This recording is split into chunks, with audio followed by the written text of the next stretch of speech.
종교부터 지도를 나갈 건데요. 종교 지금 문화와 다양성 파트 지금 배우고 있고요.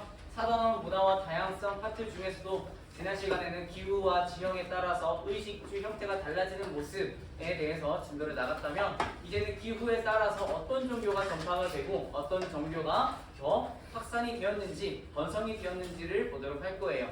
자, 그리고 우리 책에 나와 있는 78페이지 밑에 나와 있는 종교의 크게 세 개의 4대 종교가 나오고 있습니다. 종교의 4대 종교 첫 번째 뭐가 나오고 있어요? 불교. 두 번째는 이슬람교. 세 번째는 크리스교. 네 번째는 힌두. 여러분 대답 좀 해주세요. 대답 좀. 네. 자, 이렇게 4대 종교가 진행이 되고요. 그 종교마다 어떤 역사를 가지고 있는지를 보도록 할게요. 어떤 역사를 가지고 있냐? 일단 첫 번째로 어떤 종교 이야기를 했죠? 불교 이야기를 하고요. 우리가 인문 환경에 따라서 문화권 형성에 영향을 주는 그 종교를 공부를 할 때 첫 번째로 불교 지금 이야기를 할 건데 순서는 크게 상관이 없습니다. 그냥 위에 불교가 있으니까 같이 보는 거고요. 불교의 창시자가 누구일까요? 석가모니입니다. 석가모니를 또 다른 이름으로는 부처라고 해요. 너희들 부처님 이야기하죠? 부처라고도 하고 또 다른 말로 붓다라고 이야기합니다. 붓다, 부시오다라는 이름을 가지고 있어요. 붓다, 부처, 석가모니라는 이 사람이 불교의 창시자이고요. 이 사람은 부유한 집안의 사람이었습니다. 부유한 집안에서 태어났고 그 다음에 신분제가 있던 사회였는데 신분제에서는 상류층이었을까요? 하류층이었을까요? 부유했기 때문에 또 상류층이다라고 생각할 수 있겠죠. 자, 이 시대 지금 이 석가모니는 어느 지역에서 불교를 창시했을까요? 한번 유추 한번 해볼래요? 불교의 창시 국가? 그 네팔과 인도의 그 사이 접경 지역이라고 이야기하거든요. 네팔이라고 하는데 그 네팔과 인도의 그 사이 지역이다라고 생각을 해주시면 되고 이 석가모니가 부유한 집안의 사람인데 여행을 다니다가 뭘 받았어요? 충격을 받았어요. 어떤 충격을 받았는지 지금 이야기를 할 건데 어떤 충격이냐? 아, 내가 부유한 집안의 사람으로서 누려왔던 것들이 어느 누군가에게는 희생이고 어느 누군가에게는 많이 힘든 활동이었겠구나 라는 것을 느끼게 됩니다. 그래서 내가 누군가가 남을 돕지 않고 내가 누린 것들이 누군가의 희생이라는 것을 왜 몰랐지? 라고 하는 충격을 받게 됩니다. 그래서 이 충격을 받은 공간이 있는데요. 그 공간이 어느 공간인지 오른쪽에 나와 있습니다. 어디서 깨달았대요? 머리수나무 아래에서. 선생님이랑 같이 말하는 대로 써가면 됩니다. 남을 돕지 않고 내가 누린 것들이 왜 누군가의 희생이라는 것을 몰랐지? 라는 충격을 받고 이 충격을 받고 깨달은 장소가 어느 나무 아래에서? 머리수나무 아래에서 깨달았다고 합니다. 그래서 이 머리수나무 아래에서 깨달은 석가모니가 내가 상류층 사람으로서 하층민의 사람들이 굉장히 희생을 하는 거였구나. 그 희생이 과연 마땅한 것이 아니다, 당연한 것이 아니다 라고 이야기하면서 두 글자를 외쳐요. 어떤 걸 외칠까요? 평등을 외치게 됩니다. 평등. 그래서 평등을 이야기함과 동시에 태어나는 것 자체가 고통이고 삶이 고통이구나를 느끼게 되는데요. 그거를 생로병사로 이야기하고 있습니다. 날 생자에 늙을 노자, 그 다음에 병들고 죽을 사, 죽는 것까지 태어나고 늙고 병들고 죽는 이 삶의 인생의 과정이 태어나는 것 자체가 고통이겠구나를 이야기하는 게 불교의 생로병사입니다. 여기 TV 프로그램도 생로병사의 비밀이라는 프로그램 있죠? 그게 불교의 단어, 불교의 언어이다 라고 연결을 시켜주면 될 것 같고요. 생로병사 태어나는 것 자체가 고통이구나를 느끼면서 이 불교에서는 무슨 사상을 이야기하죠? 굴레 속에서 태어나고 죽고 하는 것을 윤회사상이라고 하죠. 1단원에서 너희들 불교 배우면서 윤회사상 나올 텐데 이 윤회사상을 끊고 어느 경지에 이르러야 된다라고 해요? 해탈 경지에 이르러야 된다. 또 다른 말로는요? 열반의 경지에 이르러야 된다라고 합니다. 열반의 경지에, 해탈의 경지에 이르러야 된다라고 이야기하는 게 불교인데요. 그 윤회사상을 끊기 위해 뭘 해야 된다라고 써져 있어요? 고행과 수행을 해야 된다라고 이야기합니다. 이 고행과 수행을 하는 종교가 무슨 종교예요? 지금 두 글자? 불교입니다. 어떤 사람이 창시했어요? 석가모니, 또 다른 말로 부처나 붓다라고 이야기하고요. 어디서 깨달았어요? 머리수나무 아래에서 깨달은 석가모니가 불교를 창시했다. 이게 첫 번째 불교에 대한 설명이고요. 자, 두 번째로는 어떤 사람 나와요? 무함마드라는 사람 나옵니다. 무함마드도 마찬가지로 부유한 상인 출신입니다. 상인입니다. 자, 이 무함마드가 어떤 종교를 만들었냐? 두 번째로 무슨 종교 나와요? 이슬람교 나옵니다. 이슬람교. 자, 이슬람교가 시작된 무함마드가 창시한 이 이슬람교가 어디에서 시작이 되었을 것 같아요? 추측 한번 해볼까요? 이슬람교 너희들 연상시켜봐요. 어떤 나라가 대표적이에요? 중동 국가, 그쵸? 중동 국가 중에서도 사우디아라비아입니다. 사우디아라비아에서 무함마드가 시작을 창시를 했다라고 생각을 해주면 되고요. 이 무함마드도 마찬가지로 상인 활동 중에 여행 중에 충격을 받게 돼요. 어떤 충격을 받냐? 어떤 충격 받을까요?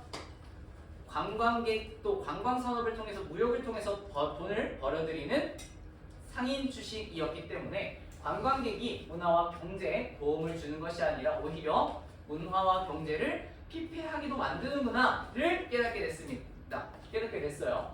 관광객이 문화와 경제에 도움을 주는 것이 아니라 오히려 피폐하게 하는 문제도 나타나는구나를 깨닫게 되는 게 무함마드입니다. 그래서 이 무함마드가 이거를 충격을 받고 깨달음을 얻는데요. 그 깨달음을 얻은 장소가 어디래요? 초승달 떠있는 새벽에 깨닫게 됩니다. 아까 보리수나무 아래서 깨달은 사람 누구예요? 석가모니죠. 초승달이 떠있는 새벽에 깨달은 사람 누구예요? 무함마드가 사우디아라비아에서 그래서 이슬람교를 창시했다라고 생각을 해주면 되고요. 초승달이 떠있는 새벽에 누구의 계시를 받았대요? 알라신의 계시를, 알라신으로부터 하늘의 계시를 받았대요. 누가요? 무함마드가 알라신으로부터 하늘의 계시를 받았고, 이 받은 무함마드가 율법, 경전을 만듭니다. 그 경전의 이름을 뭐라고 할까요? 쿠란이라는 경전을 만들어요. 이게 바로 이슬람교다. 이슬람교가 무함마드가 사우디아라비아에서 상인 활동을 하면서 여행 중에 충격을 받았는데 관광객이 꼭 장점만 있는 게 아니구나, 삶을 피폐하게 만들고 문화를 피폐하게 만들구나 하는 충격을 받고, 그 충격을 받고 깨달은 장소가 어디예요? 초승달 떠있는 언제? 새벽에 깨닫게 됐고요. 그 새벽에 깨닫고 이제 알라신으로부터 하늘의 계시를 받아서 이슬람교를 창시했다를 기억해주면 될 것 같습니다. 자, 그리고 지금까지 뭐 했어요? 불교, 이슬람교, 그 아래 무슨 종교 있어요 지금 또? 너희들 책에? 크리스트교 나오죠? 크리스트교 보도록 할게요. 자, 크리스트교는 어떤 사람을 믿는 거예요? 신이자 사람인 예수님을 믿는 종교입니다. 자, 크리스트교는 너희들이 아는 카톨릭교, 기독교 생각해 주시면 되는데요. 그 크리스트교에서는 하나님이 이 땅을 창조를 하시고 그 땅을 창조해서 살아가는 인간이 계속해서 죄를 짓습니다. 근데 그 죄를 우리가 인간이 계속해서 가지고 살아가면 너무 죄악된 삶을, 죄악된 세상 속에서 살아가기 때문에 예수님께서 우리의 죄를 대신해서 십자가를 지고 죄를 치른 그 상황을, 그 일을 믿는 종교가 무슨 종교다? 크리스트교다. 크리스트교. 그래서 크리스트교에서 많은 분파가 나뉘어져서요. 너희들이 아는 기독교, 카톨릭교, 그리고 또 다른 종교로 동방종교까지 크게 세 분파로 나뉘어졌다 생각해 주시면 되고요. 그래서 십자가를 지신 분이 누구예요? 예수님. 예수님이 하나님의 아들이다 라고 이야기를 하거든요. 하나님의 아들인 예수님께서 십자가를 지고 우리의 죄를 대신해서 죄를 치른 것을 믿는 종교가 크리스트교입니다. 크리스트교. 그래서 이 크리스트교, 기독교, 카톨릭교, 동방종교와 그 다음에 무함마드가 창시한 이슬람교, 그 다음에 석가모니가 창시한 이 불교, 우리나라 사람들도 믿나요? 안 믿나요? 믿어요. 이 지역 사람들만 믿는 게 아니라 전파된 각 나라마다 믿기 시작해요. 이 종교를 무슨 종교라고 할까요?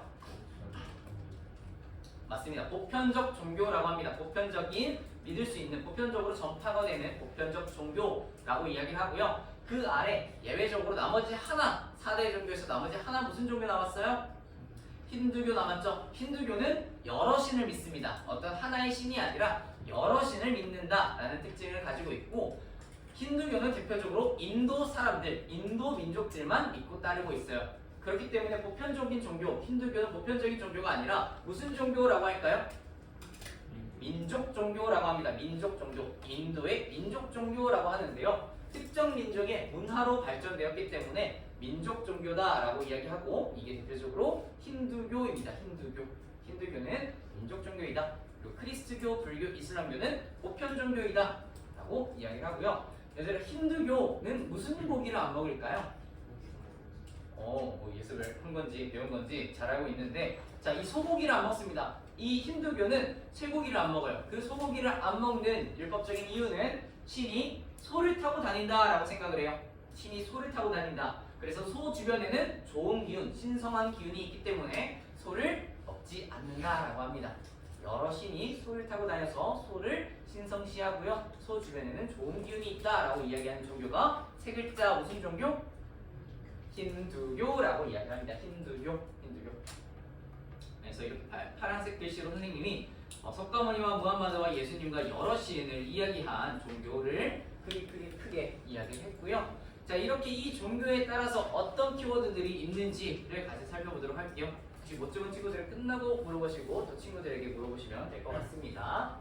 자, 이 불교는 대표적으로 절이 있습니다. 불교의 서원을 절이라고 하고요. 그 다음에 불상을 두고 종교적인 수행과 고행을 하고 있고, 그 다음에 탑을 둡니다. 다보탑, 석가탑과 같은 탑을 둠으로써 불상, 불교의 특징을 나타내고 있는 거고요. 불교의 문화를 나타내고 있고, 자, 이 굴레 속에서 살아가는 것, 태어나고 죽음을 계속해서 반복하는 것을 무슨 사상이라고 한다?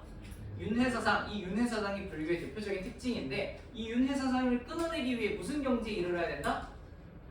해탈의 경지, 열반의 경지에 이르러야 된다. 근데 그거를 깨닫기 위해서는 끊임없는 고행과 수행을 해야 된다라고 이야기를 합니다. 자, 그리고 마찬가지로 윤회사상을 따르는 불교에서는 살생을 금지해요. 동물을 죽이고 사람을 죽이는 행위를 금지합니다. 그래서 어떤 음식을 먹을까요?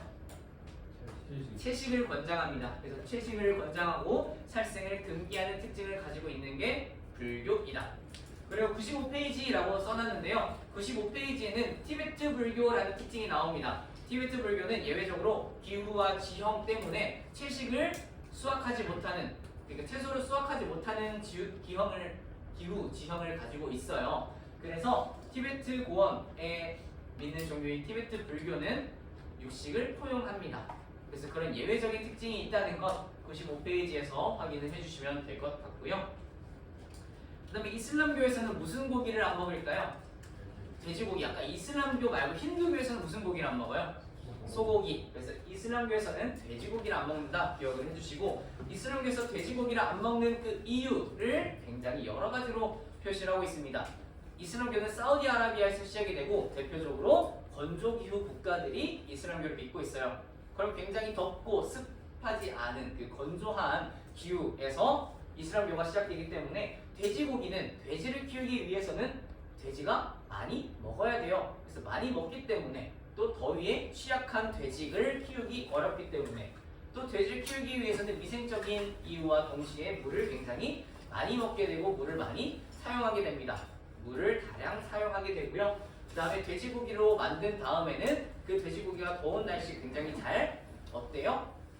상해요. 그쵸? 상해요. 그렇기 때문에 돼지고기를 금기하고 있고요. 그 다음에 건조기후에 이슬람교가 나타나기 때문에 건조기후에 돼지가 너무 번식력이 높다 보면 물을 많이 써야 되고요. 그러다 보면 돼지고기를 만들다 보면 잘 상하게 되는 문제점도 나타나고, 안 그래도 건조기후에 많은 음식들이 나타나지 못하는데 많이 먹게 되면 굉장히 음식과 또 삶을 영위하기 어려운 문제점이 나타나서 돼지고기를 금기한다 라고 생각을 해주시면 될 것 같습니다. 그래서 이슬람교는 돼지고기를 금기한다 라는 특징을 가지고 있고요. 그 다음에 두 번째는 무슨 산업 발달되어 있어요? 할랄 산업이 발달된다 라고 되어 있는데, 아까 이슬람교 알라신으로부터 계시를 받아서 어떤 경전을 만들었다? 쿠란이라는 경전을 만들었는데, 그 쿠란을 통해서 이슬람 율법이 시작이 됩니다. 이슬람 율법이 제시되어 있는 이슬람 교도에게 허용되는 것을 말하는 게 할랄입니다. 할랄. 이슬람 교도에게 허용되는 것을 할랄이라고 이야기를 하고요. 왼쪽 아래에 써져 있고요. 이 할랄에서 허용되는 재료, 할랄에서 허용되는 조리법으로 만든 음식, 그런 식품을 무슨 식품이라고 한다? 할랄 식품이라고 한다. 자, 아까 이슬람교에서는 무슨 고기를 안 먹는다라고 했죠? 이슬람교에서는 돼지고기를 안 먹는다. 그래서 돼지고기를 금지하는 이슬람 율법, 이슬람 교도에게 허용되는 그것을 돼지고기가 금지되는 것, 그리고 또 다른 사항으로는 술을 금지하는 것, 이게 이슬람교의 특징이고 또 할랄 식품의 특징입니다. 그리고 이런 음식을 만들어서 산업 활동을 하겠죠. 그거를 무슨 산업이라고 한다? 할랄 산업이라고 한다. 그래서 할랄 산업이 발달되어 있다라고 이야기를 하는 거고요. 아까 돼지고기 금기하고 그것과 포함된 할랄 식품이 포함된 할랄 산업이 발달되어 있다. 그리고 그 뒤에 세 글자 뭐라고 써져 있어요? 모스크라고 써져 있는데 우리 79페이지 자료 2번을 한번 보도록 합시다. 79페이지 자료 2번에 티르키에 나와 있고 티르키가 대표적인 이슬람 국가이거든요. 이슬람 국가의 이슬람 사원의 모습이 나와 있습니다. 자, 이슬람 사원을 보면 가운데에 무슨 지붕의 형태가 되어 있어요? 둥그런 지붕의 형태가 나와 있고요. 둥그런 지붕 위에 어떤 모양이 되어 있는데 착한 친구들은 보이겠지? 어떤 모양이 나와 있어요? 초승달 모양. 그렇죠? 둥근 지붕 위에 초승달 모양을 형상화 시켜두고 있고요. 초승달을 둔 이유는 뭘까요? 무함마드가 어디서 깨달았어요? 초승달 아래서 새벽에 깨달았죠. 그래서 초승달을 형상화해두고 있고요. 그 다음에 그 옆에 첨탑, 뾰족한 첨탑을 두고 있다. 자, 이런 양식을 모스크 양식이라고 이야기를 합니다. 둥근 지붕과 그 위에 초승달, 양쪽에 외쪽에 외곽에 첨탑이 있는 것을 모스크라고 이야기를 하는데요. 이 모스크 양식이라고도 하고 이 이슬람 사원을 모스크 사원이라고도 이야기합니다.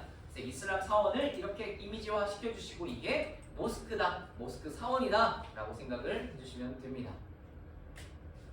그리고 그 위쪽에 아까 모스크라고 되어 있었죠. 그래서 이슬람교의 특징인 모스크 생각을 해주시면 될 것 같고요.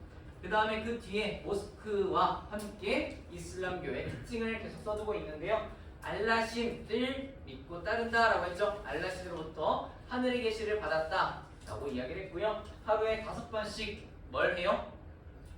절을 한다. 종교 행위인 기도, 절을 한다 라고 이야기하는데요. 우리나라의 대표적인 이슬람 사원이 어디에 있는 줄 아나요? 이태원에 있습니다. 이태원에 이슬람 사원이 크게 우리나라에 있는데 너희들 이태원에 다니다 보면 어떤 사람이 종이 땡 치면 그 시간에 맞춰서 양탄자나 돗자리를 깔고 어느 방향을 향해서 하루에 5번 절을 합니다. 그 절하는 행위를 세 글자로 뭐라고 한다? 살라트 한다라는 겁니다. 살라트 행위, 살라트를 한다라는 게 하루에 5번 절을 한다라고 이야기를 하는 거고요. 그리고 이 살라트를 하는 방향, 그 어떠한 방향을 보고 살라트를 하는데요. 그 살라트를 어디를 향해서 한다고요? 2글자? 메카를 향해서. 그래서 메카를 향해서 살라트 한다라는 게 이슬람교의 특징입니다. 그 메카라는 뜻이 어떤 뜻이냐? 이슬람 성지가 있는 방향을 메카라고 해요. 이슬람 성지가 있는 곳을 메카. 그래서 메카를 향해서 돗자리를 깔고 양탄자를 깔고 살라트를 하는 행위. 그래서 이슬람교의 특징이다 라고 종교적인 행위다 라고 생각을 해주시면 되겠고요. 그리고 1년에 한 번 금식 기간이 있습니다. 1년에 한 번 금식 기간이 있는데 해가 떠 있는 동안만 시행을 해요. 해가 떠 있는 동안만 1년에 한 번씩 금식 기간을 하는데 그 기간을 세 글자로 뭐라고 무슨 기간이라고 한다? 라마단 기간이라고 한다. 라마단 기간. 그래서 라마단 기간이 있고 메카를 향해서 살라트 하는 종교적인 행위를 특징을 띠는 종교가 세 글자가 아니라 네 글자 무슨 종교다? 이슬람교이다. 지금 이슬람교 계속하고 있습니다. 모스크 사원과 그리고 할랄 산업 발달을 같이 기억을 해주시면 좋을 것 같습니다. 자, 그 다음에 세 번째로 나온 종교 무슨 종교예요? 크리스교인데 크리스교는 어디서 시작됐을까요? 이스라엘 지역, 그죠? 이스라엘의 예루살렘 지역도 생각을 해주시면 되겠는데 이스라엘 지역인데 대표적으로 유럽에서 크리스교가 전파가 되었단 말이에요. 유럽에서 전파가 된 이유가 무엇이냐? 로마의 국교가 되면서 이스라엘 그 예루살렘 지역, 중동 지역에서 시작된 이 크리스교가 유럽에서 전파가 된 이유는 로마 제국의 국교가 되면서 나라의 종교가 되면서 유럽에 전파되기 시작했다. 이게 크리스교가 전파된 시작의 원인, 시작의 이유다 라고 생각을 해주시면 되겠습니다. 그래서 크리스교는 로마의 국교가 되면서 유럽에 전파가 되었다라고 하고요. 그 크리스교는 대표적인 사원을 성당과 교회로 이야기하고 있고 십자가가 대표적인 키워드입니다. 예수님이 어디에 돌아가셨어요? 십자가에 지시고 우리의 죄를 대신해서 돌아가셨고 성당, 카톨릭 교회 사원을 성당이라고 이야기하고요. 동방 종교와 기독교, 개신교를 그 사원을 교회라고 이야기합니다. 그거에 대해서 옆에 더 자세하게 설명을 해주도록 할 건데요. 첫 번째는 이 로마의 국교가 되면서 카톨릭교가 성행하기 시작합니다. 카톨릭교가 번성하기 시작하는데요. 대표적으로 남부 유럽을 중심으로 번성하기 시작했어요.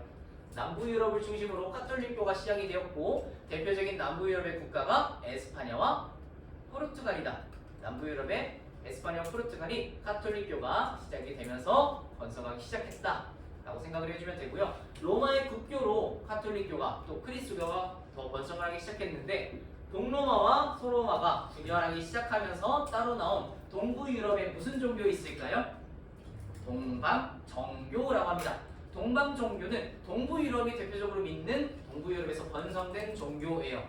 자, 그럼 동부 유럽의 대표적인 나라가 어떤 나라가 있어요? 러시아가 대표적으로 동방종교, 보수적인 크리스트교라고 생각해 주시면 됩니다. 보수적인 크리스트교.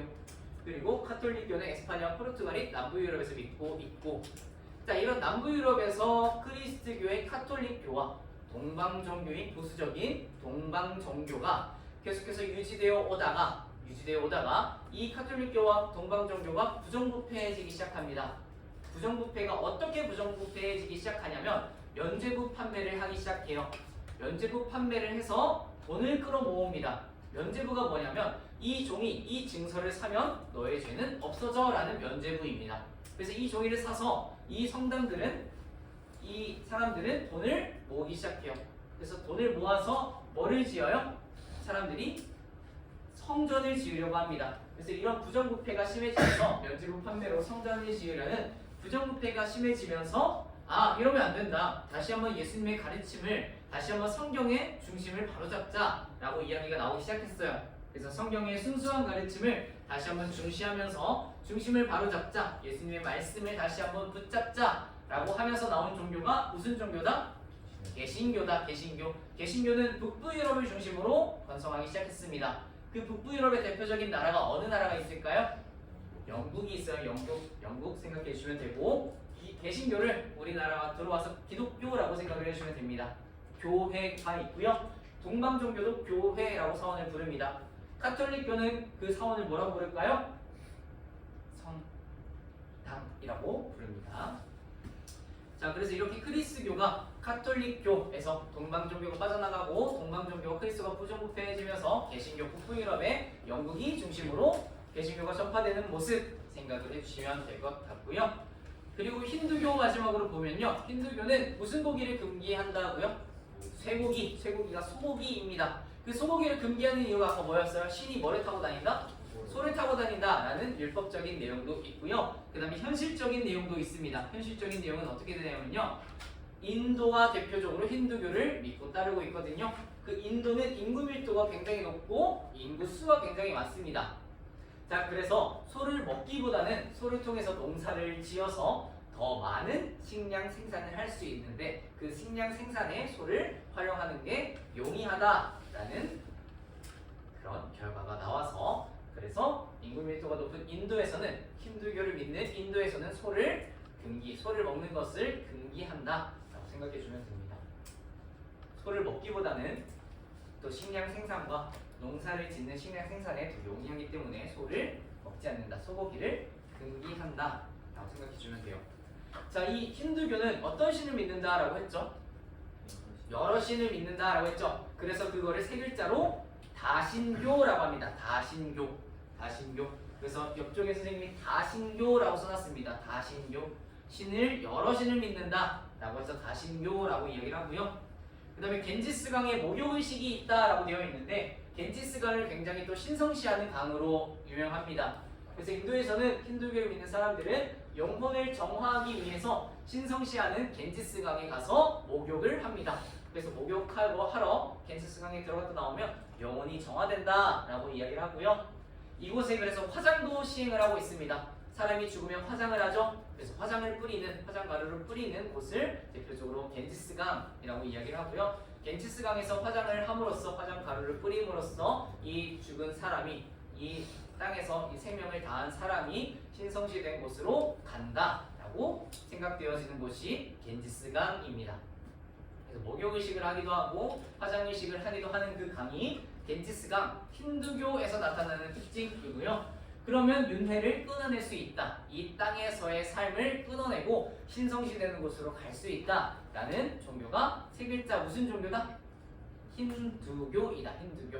그래서 이렇게 힌두교와 함께 총 3개의 4대 종교를 기억해 주시면 좋겠습니다. 이제 필기할 거는 많이 끝났고요. 아래 산업을 한번 보도록 합시다. 산업은 간단합니다.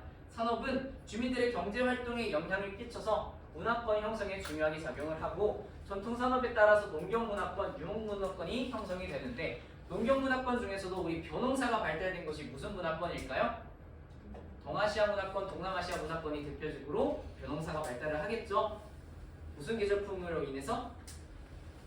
아시아 계절풍으로 벼농사가 발달을 하겠고요. 그다음 유목문화권은 무슨 기후에서 발달돼요?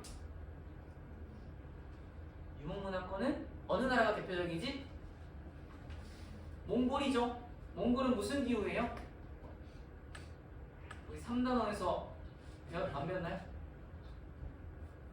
건조문화권. 건조문화권 중에서도 2가지로 나뉘는데 그 하나는 스텝기후 지역이죠. 스텝기후 지역. 스텝기후 지역의 유목민족, 유목문화권 몽골이 나타나는 모습 3단원에서 복습을 담임 선생님과 하시면 될 것 같습니다. 자, 그래서 왼쪽에 보면요, 할랄 산업 돼지고기와 술 금기한다 라고 이야기를 했고요. 그 다음에 그 위쪽에 이슬람교의 영향을 받은 국기 나와 있는데 리비아와 파키스탄과 튀르키예, 알제리 국가가 나오고 이 국기들의 공통적인 특징이 뭐가 있어요? 초승달과 별이 있어요. 초승달과 별이 있는데 아까 무함마드가 어디서 깨달았다라고 했죠? 초승달이 떠있는 새벽에 깨달았다라고 이야기했죠. 그래서 이슬람교의 영향을 강하게 받은 국가의 국기에는 초승달과 별이 표현되어 있다라고 써져 있고요. 그리고 이 이슬람교의 특징인 그 사원을, 이슬람 사원을 대표적으로 3글자 뭐라고 한다? 모스크라고 한다. 둥근 지붕과 첨탑이 있고 둥근 지붕 위에 뭐가 있다? 초승달이 있는 그 모스크 형태를 띠고 있는 게 이슬람교 사원의 특징이고요. 그 다음에 그 문화권은 어떤 문화권의 특징일까요? 건조 문화권, 우리 사우디아라비아에서 시작되고 이 사우디아라비아에서 시작된 이슬람교가 전파된 곳이 전부 다 건조 문화권, 건조 기후 지역입니다. 그래서 건조 기후 지역에 대표적으로 이슬람교가 번성했다, 번창했다, 전파가 되었다라고 생각을 해주시면 좋을 것 같습니다. 자, 그리고 세계의 종교별 신자 비율 나와 있는데요. 첫 번째로 가장 많은 종교 기타 빼고요. 기타는 뭐 토속신앙 여러 가지가 있으니까 이 그리스도교가 첫 번째로 가장 많은 신자 수를 나타내고 있고 두 번째는요 이슬람교, 세 번째는 힌두교, 네 번째는 불교 순서대로 무슨 수가 많다? 신자 수가 많다라고 생각을 해주시면 됩니다. 자, 어떻게 외우냐? 글자 수대로 비교해 주시면 됩니다. 글자 수. 그리스도 몇 글자예요? 5글자. 두 번째는 이슬람교 몇 글자예요? 4글자. 힌두 몇 글자? 3글자. 불교 몇 글자? 2글자. 자, 이 글자 수대로 신자 수가 많구나라고 너희들이 그냥 암암리에 생각을 해주시면 될 것 같고 글자 수와 신자 수는 결코 유의미한 연결고리는 없겠죠. 하지만 이렇게 외워도 된다라는 걸 생각을 해주시면 될 것 같고요. 힌두교가 인도만 믿는 무슨 종교다? 민족 종교다 라고 이야기했는데 산미까지 올라온 이유는 인도의 몇 퍼센트가 믿는다? 80%가 믿기 때문에 인도의 인구수가 굉장히 많죠? 인도의 80%나 힌두교를 믿고 있기 때문에 불교보다 많은 신자 수를 보유하고 있다라고 이야기를 합니다. 그래서 이런 3개의 신자 수를 이야기함과 동시에 3개의 4대 종교를 지금 이야기한 거고요. 그 4대 종교를 오른쪽 페이지에서 그림을 보면서 마지막으로 정리를 하도록 하겠습니다. 먼저 79페이지까지 볼 거고요. 먼저 음식문화권에 대한 설명이 나옵니다. 음식문화권을 볼 때 이 적도 부근, 위도 몇 도죠? 위도 제로. 그래서 위도 0도이죠. 위도 0도 부근에 무슨 기후지역? 열대기후지역 나오지? 열대기후지역은 아주 덥기 때문에 뿌리채소들이 많이 나옵니다. 그 뿌리채소를 대표적으로 무슨 류라고 할까요? 감자, 류라고 합니다. 너희 열대지방의 열대기후에 나오는 음식 3단원에서 뭐 배웠어요?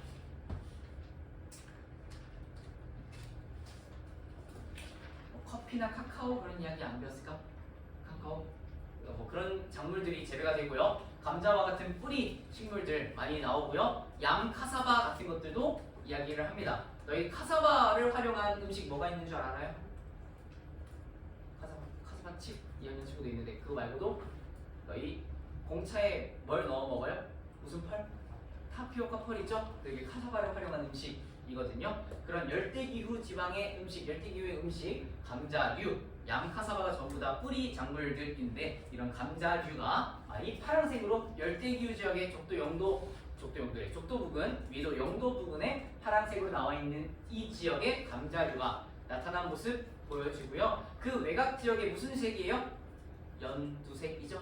연두색 부분에는 옥수수 수수가 나온다. 저번 시간에 남아메리카 멕시코 지역의 고산지대에 어떤 게 작물이 재배가 많이 된다라고 했어요. 그래서 타코를 만들었는데 감자와 옥수수 이야기를 했죠. 자, 그거와 마찬가지로 저기 연두색으로 되어 있는 멕시코도 옥수수 수수가 재배가 되고 감자류와 같은 뿌리 작물들은 이 위도 영도 부근에서 재배가 된다. 그래서 감자류가 위도 영도라면 그 위에 조금 더 벗어난 지역에서는 옥수수와 수수가 재배가 되고요.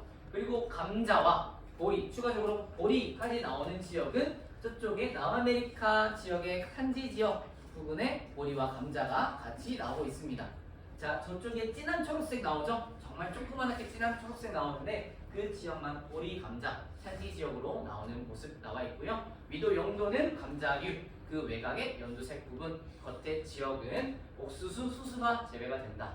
라는 것만 기억을 해주시면 나머지는 그래도 기억하기 쉽습니다. 가장 넓게 분포하고 있는 분홍색 지역, 건조한 지역이거든요. 건조기후 지역. 그 건조한 지역에는 어떤 작물이 재배가 돼요? 밀, 그죠? 밀이 됩니다. 이 분홍색은 밀이고요. 이 밀 외곽 지역, 오스트레일리아나 아르헨티나나 미국, 캐나다, 러시아 이쪽 부근, 이 밀의 건조기후 지역 외곽 지역에서는 밀과 함께 고기도 작물을 수확할 수 있는 모습, 고기도 수확할 수 있는 모습을 생각을 해주시면 됩니다. 그래서 건조기후 지역이 밀이고 밀의 외곽 지역에 가장 큰 밀농사의 지역이 플러스 고기가 나타난다 라고 생각해 주면 돼요. 이게 밀과 밀 플러스 고기를 나타내고 있는 거고요. 대표적으로 갈색으로 나타나고 있는 동남아시아와 동아시아 지역에서는 무슨 농사 발달하죠? 쌀 농사 발달하죠. 그래서 쌀이 재배되는 모습 갈색으로 기억해 줄 수 쉽게 기억할 수 있을 것 같고요. 그다음에 보라색으로 특징적인 나라가 어떤 나라예요? 몽골 특징적으로 보라색 나타나죠. 몽골이 무슨 민족이죠? 유목민족이죠. 유목으로 무슨 때를 쳐요? 양떼, 염소떼를 치죠. 양떼와 염소떼를 활용해서 어떤 걸 만들어낼까요?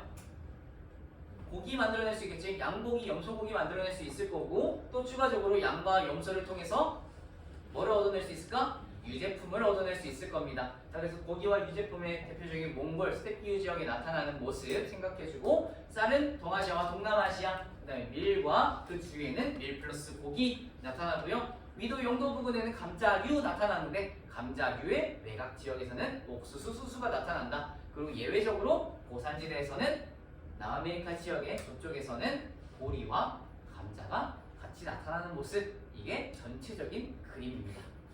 전체적인 그림. 그래서 이거를 통해서 어떤 음식을 만드는지 아래 그림과 같이 나와 있는데요. 인도네시아는 굉장히 더운 지역이에요. 열대기후 지방이기 때문에 밥이 또 음식이 잘 어떻게 될까요? 상해요. 너희들 먹는 걸 봐가지고 이제 배고프지? 13교시라 2교시라 한 교시만 더 버티면 급식을 먹습니다. 조금만 버텨주시고요. 이 나시고랭이란 뜻이 한국어로 볶음밥이라는 뜻입니다. 볶음밥인데요. 이 볶음밥을 왜 볶냐? 음식이 잘 어떻기 때문에? 상하기 때문에 볶음밥을 만듭니다. 그리고 남부지방, 적도 부근으로 갈수록 양념이 세요, 약해요? 세요. 그 이유는 잘 상하기 때문에 양념을 세게 하고 밥을 볶고 음식을 볶는 형태가 나타나는 곳이 이 위도 영도, 적도 부근, 대표적으로 인도네시아의 나시고랭 생각해주면 될 것 같고요.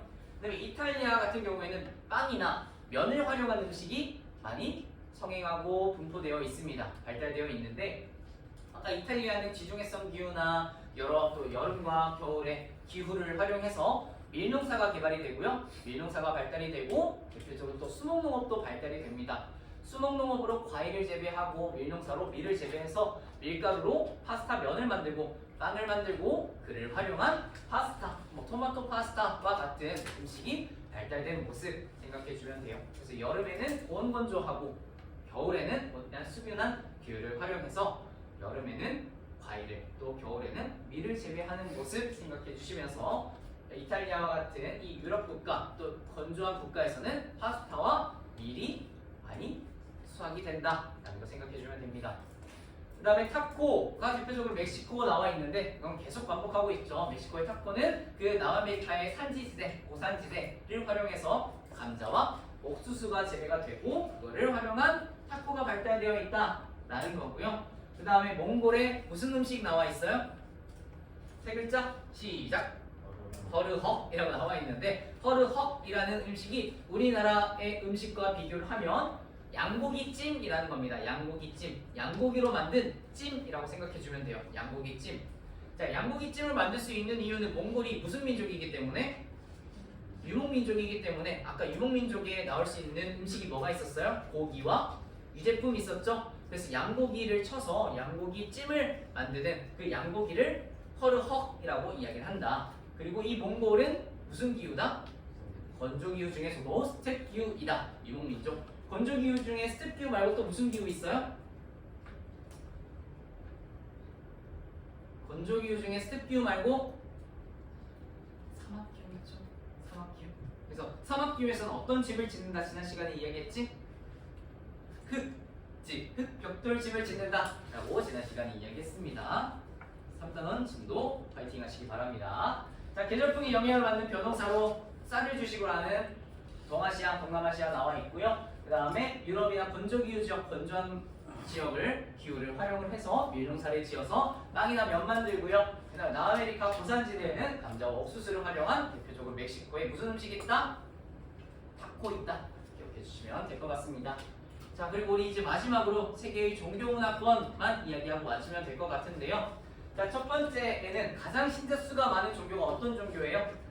크리스교부터 봅시다. 크리스교는 어디서 시작이 되었다? 이스라엘에서 시작됩니다. 그래서 이집트의 위쪽, 그 다음에 사우디아라비아 위쪽에 위치해 있는 이스라엘과 팔레스타인 지역이 크리스교가 시작된 곳입니다. 그래서 그 크리스교가 이쪽에서 시작이 되었는데, 중동 국가에서 시작이 되었는데, 이스라엘 지역에서. 그런데 유럽으로 전파된 계기가 어느 나라의 국교가 되면서? 로마 제국의 국교가 되면서 유럽으로 전파하기 시작합니다. 유럽으로 전파가 되었는데, 이 유럽으로 전파가 되면서 처음에는 남부 유럽으로 어떤 종교가 시작이 됐어요? 카톨릭교이죠. 카톨릭교. 이 에스파냐와 포르투갈을 활용한 에스파냐와 포르투갈에서 성행이 되고 번창한 이 카톨릭교가 나오고요. 이 카톨릭교에서 나온 동서마와 서로마가 분열되면서 나온 종교가 동부 유럽의 무슨 종교? 동방종교. 대표적으로 러시아 있고요. 근데 동방종교와 카톨릭교가 부정부패해지면서 면제부 판매로 성전을 지으려고 하자 북부 유럽에서 나온 종교가 무슨 종교? 개신교입니다. 개신교. 자, 그리고 여기서 나오는 전부 다 분홍색이 크리스교인데 크리스교 신자수 굉장히 많죠. 그리고 또 알아야 되는 동시에 무엇이 있냐면 러시아가 동방종교 대표적으로 띄고 있다. 색채를 띄고 있는 보수적인 크리스트교, 동방종교, 동부 유럽의 러시아 크리스트교, 동방종교 나타나고 있고요. 그 다음에 남부 유럽의 에스파냐와 포르투갈, 이 무슨 종교다? 크리스트교 중에서도 카톨릭교다. 근데 카톨릭교를 믿는 이 에스파냐와 포르투갈이 어느 나라의 식민 지배했어요? 어느 나라의 식민 지배했어요? 아프리카 지역, 아프리카를 식민 지배했거든요. 그래서 이 아프리카 땅에서는 여러 가지 민족 신앙, 토속 신앙이 나타나기도 하지만 대표적으로 이 식민 지배를 당함으로써 나타나는 카톨릭교의 모습도 나타난다를 기억해 주시고요. 그다음에 에스파냐와 포르투갈이 또 식민 지배를 한 지역이 있는데 어떤 지역으로 흘러가요? 남아메리카 지역입니다. 저 남아메리카 지역이 에스파냐와 포르투갈이 식민 지배를 했어서 남아메리카 지역에는 크리스트교가 나타났는데 크리스트교 중에서도 어떤 종교다? 카톨릭교다. 카톨릭교 남아메리카 카톨릭교 생각을 해주시고요. 자, 그 다음에 이렇게 남부 유럽과 동부 유럽이 부정부패해지면서 나타난 개신교가 북부 유럽의 어느 나라? 북부유럽의 어느 나라? 영국. 영국도 마찬가지로 이 개신교를 전파합니다. 영국의 개신교 전파, 식민 지배를 어느 나라로 했을까요? 미국과 캐나다. 미국과 캐나다, 저쪽 북아메리카 먼저 식민 지배를 합니다. 그래서 북아메리카에 있는 미국과 캐나다가 어떤 종교를 믿을까요? 개신교를 따릅니다. 개신교, 기독교를 따르는 모습이 보여지고 있고요. 자, 그 다음에 이 북부유럽의 영국이 또 다른 나라를 식민 지배합니다. 어디요? 방금 이야기해주었던 호주입니다. 호주도 마찬가지로 그래서 무슨 종교 색채가 나타날까요? 개신교가 나타납니다. 그래서 이 호주 개신교, 그 다음에 북아메리카 개신교, 그 다음에 남아메리카는 무슨 종교? 가톨릭교, 그 다음에 이 아프리카 지역에는 카톨릭교가 나타난다. 그게 이게 전부 다 합쳐져서 이걸 분홍색으로 무슨 종교다? 크리스트교라고 한다. 크리스트교. 그걸 기억해 주시면 될 것 같습니다. 자, 이렇게 크리스트교의 분포와 어떻게 전파가 되었는지를 같이 기억해 주시면 좋을 것 같고요. 그 다음에 많은 종교가 무슨 종교예요? 이슬람교예요. 이슬람교는 무함마드가 어디서 시작했다고요? 사우디아라비아에서 이슬람교가 창시가 되었고요. 시작이 되었고, 이 사우디아라비아 국토의 남쪽 부근에서 시작이 되었다. 자, 그리고 이 이슬람교 이꼴 무슨 문화권이라고 했죠? 건조 문화권이라고 했습니다. 그래서 건조 기후 이 연두색으로 되어 있는 건조 문화권에 전부 다 무슨 종교가 전파가 되었다? 이슬람교가 전파가 되었다라는 걸 기억해 주시면 좋을 것 같고요. 그리고 예외적으로 무함마드가 부유한 무슨 출신이었어요? 상인 출신. 그래서 상인으로 다른 나라에 무역과 수출을 나갑니다. 대표적으로 나간 국가가 어떤 나라일까요? 다섯 표시로 쭉 되어 있는 인도네시아입니다. 그래서 이 상인 활동을 하면서 인도네시아에 다다랐고요. 인도네시아에서는 무슨 종교가 가장 많이 믿는다? 이슬람교를 가장 많이 믿는다. 인도네시아에서는 이슬람교를 가장 많이 믿는 국가입니다. 이슬람교 신자 수가 가장 많다.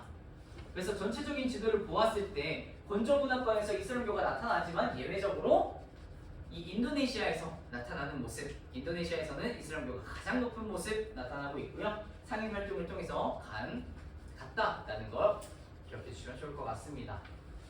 자, 그리고 세 번째 많은 종교가 어떤 종교예요? 힌두교죠. 세 글자. 힌두교이죠. 인도의 80%가 믿는 이 종교 힌두교이고요. 힌두교만 보편적인 종교가 아니라 무슨 종교다? 민족 종교다. 민족 종교고 여러 신을 믿는 종교를 세 글자로 다신교라고 한다. 그래서 힌두교는 인도에서 시작되어서 민족 종교로 계속해서 믿고 따르고 문화가 번창하고 있습니다. 인도 민족들만 믿는 민족 문화로 발전을 하고 있고요. 그래서 세 번째에 신자 수로 이야기하고 있고, 자, 불교는 석가모니가 어디서 깨달았어요? 보리수나무 아래에서, 그쵸? 네팔과 인도네시아 사이 네팔 지역이다라고 이야기를 하는데요. 이 접경 지역 네팔 지역에서 이 석가모니가 불교를 창시를 했고 전파된 곳이 동아시아로 대승불교가, 또 동남아시아로 소승불교가 전파가 됩니다. 대승불교와 소승불교의 차이점, 또 다른 점, 공통점은 이따가 저희 학습지에서 설명을 더 해주도록 하고요. 이렇게 전파가 되었다, 동아시아와 동남아시아로 전파가 되었다는 사실만 기억을 해주시면 될 것 같습니다. 자, 그리고 그 아래 각 종교마다 사원들이 나와 있는데요. 독일의 크리스교, 카톨릭교의 성당 모습이 나와 있고요. 그다음에 타이의 불교, 우리가 아는 절을 생각해도 좋지만 이 동남아시아 국가의 절에는 금으로 칠해둔 뾰족뾰족한 절이 나와 있고요. 금으로 표시된 절, 불교의 사원이다 생각을 해주시고, 그다음에 이슬람교의 튀르키예는 아까 말한 세 글자 뭐죠? 이슬람 사원? 모스크 생각해 주시면 되고요. 힌두교의 인도의 힌두교는 이것들을 전부 다 신을 형상화시켜 둔 겁니다. 이게 하나하나 전부 다 신이에요. 그래서 전부 다 신이다라고 써놨고요. 이것을 여러 신을 믿는다라고 해서 세 글자로 뭐라고 한다? 다신교라고 한다. 그래서 이 부분도 같이 기억해 주시면 좋을 것 같습니다. 그래서 아래에서는 크리스트교와 불교, 이슬람교, 힌두교 문화권에 대해서 이렇게 나눌 수 있다라고 표시를 하고 있고요. 세계의 종교 문화권이 이런 각각의 특징들과 분포를 보여주고 있고, 이 분포에 따라 사원의 모습이 다르고 그 종교의 색채가 어떤 특성으로 어떤 기후에 따라 나타나는지, 어떤 역사적인 사건을 통해 나타나는지 지금 오늘 시간에 배워보도록 했습니다. 자, 이 오늘 배운 내용들 자주 복습해 주시고 기억해 주시고 다음 시간에 더 자세하게 복습하면서 다음 진도 나가도록 하겠습니다. 알겠죠? 알겠죠? 네, 고생했습니다. 오늘 여기까지 진도 나가도록 하겠습니다.